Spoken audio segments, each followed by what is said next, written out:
তোমরা যে এই নীল বাড়িটা বড় ফ্যাক্টরি দেখতে পাচ্ছ, এটা আমার চাচার ফ্যাক্টরি। এটা হচ্ছে প্লাস্টিকের পাইপ, কলের সমস্ত কিছু পাওয়া যায় এখানে, তৈরি করা হয় এখানে। তোমাদের হয়তো অবশ্যই মনে আছে এই জায়গায় আমি কত ভিডিও শ্যুট করেছি।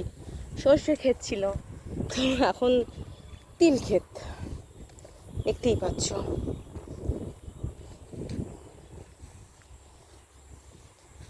আর তোমরা হয়তো অবশ্যই ভাবছো আমি এই রাস্তায় সাডেনলি কী করছি।